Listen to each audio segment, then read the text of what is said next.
In 1918, the First World War came to a dramatic end. Germany, having lost the war, was punished severely. Its two allies, the Austro-Hungarian and Ottoman empires, were carved up. In the aftermath of defeat, Germany plunged into chaos.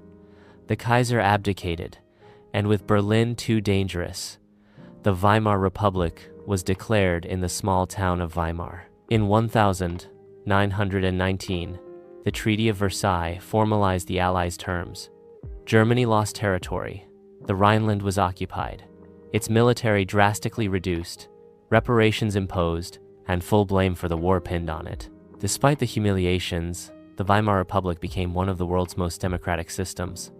All citizens over 20, including women, could vote. Every 7 years, they elected a president to preside over the Reichstag, and every 4 years, they voted for political parties in national elections using proportional representation. The system meant no single party could dominate, so cooperation was necessary. The president could dissolve the Reichstag and appoint the chancellor, who proposed laws that required a majority to pass.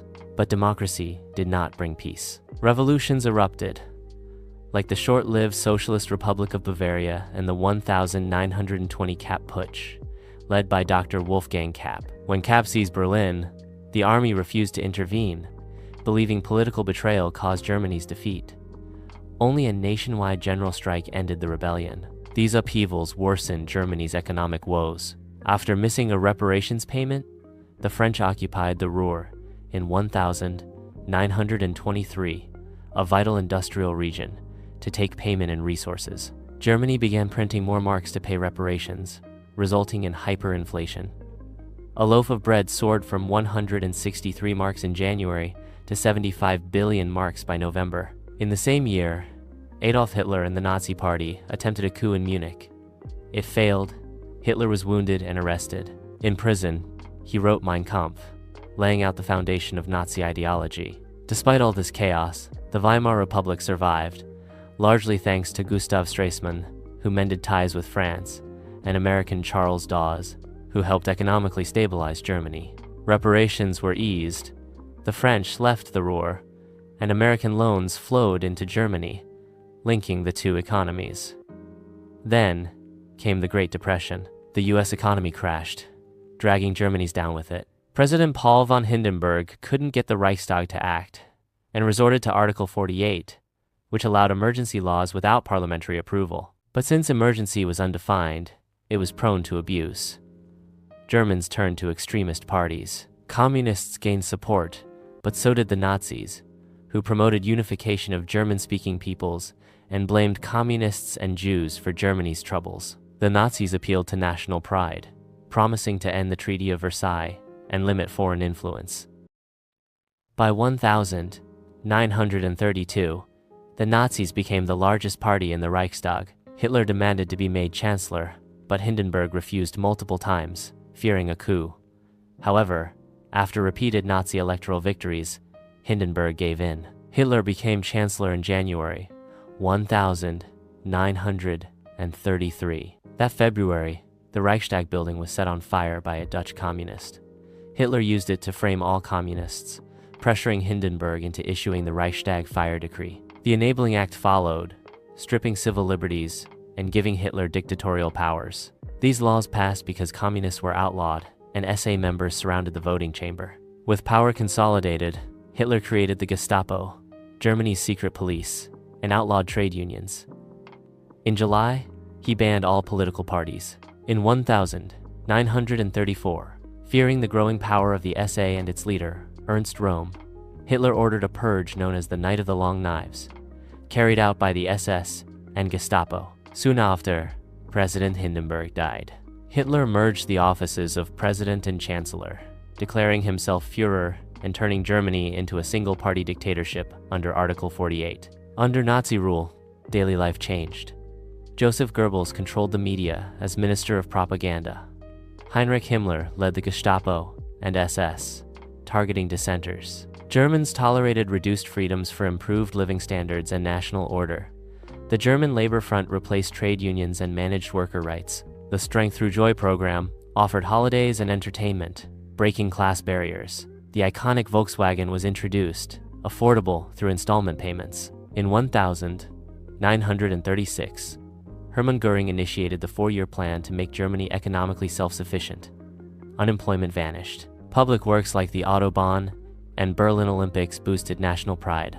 Most importantly, Germany began rearming, violating the Treaty of Versailles. Hitler's dream of uniting all Germans gained momentum. In 1938, German troops annexed Austria. Soon after, Britain and France allowed Germany to take the Sudetenland from Czechoslovakia, hoping to avoid war. Germany then took over all of Czechoslovakia, and Lithuania surrendered territory under pressure. The West did nothing, emboldening Hitler. Germany and the Soviet Union agreed to divide Poland. On September 1, 1939, Germany invaded, and the Soviets followed 2 weeks later. Britain and France declared war. Germany quickly conquered France. In 1941, it attacked the Soviet Union and declared war on the US, both major blunders. Early victories soon gave way to losses. By 1943, Germany was being pushed back. Britain and the US began bombing campaigns on cities like Cologne, Hamburg, and Dresden to destroy industry and morale. Unlike the Allies, Germany avoided putting women in factories, reducing its labor force. Instead, forced labor was used in conquered areas. In Poland, women worked farms while men labored in factories.